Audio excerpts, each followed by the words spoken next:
আজকে একটা ছোট্ট ঘটনা বলি। আমার ছোট ভাই আমার জন্য নিজের হাতে পার্সেল করে একটা গিফট পাঠিয়েছে।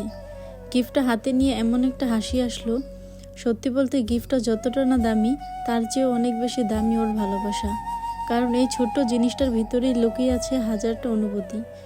ভাই থাকলে জীবনটা আসলে অনেক রঙিন হয়। কখনো একসাথে হেসে কুটি কুটি, কখনো অকারণে মজা, আবার কখনো ছোট ছোট দুষ্টমিতে ভরা সময়।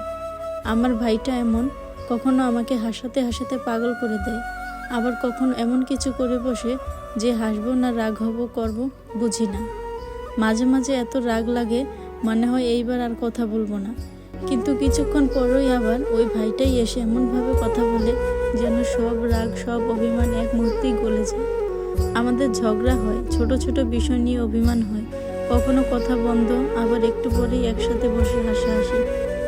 আসলে ভাই মানেই এমন, রাগ করবে অভিমান থাকবে কিন্তু ভালোবাসাটা কখনো কমবে না। একসাথে কাটানো ছোট ছোট মুহূর্তগুলো, হাসি আনন্দ দুষ্টুমি, এই ছোট ছোট স্মৃতিগুলোই একসময় সবচেয়ে বড় হয়ে দাঁড়ায়। আজকে যখন গিফটটা হাতে নিলাম তখন শুধু একটা জিনিসই মনে হলো, দূরে থাকলেও সম্পর্কটা আগের মতোই আছে, আগের মতোই শক্ত। সত্যি বলতে ভাই থাকলে ঘরটা শুধু ঘর থাকে না, একটা আনন্দের জায়গা হয়ে যায়। আর জীবনটা হয়ে যায় একটু বেশি হাসির, একটু ভালোবাসার, আর অনেক বেশি আপন।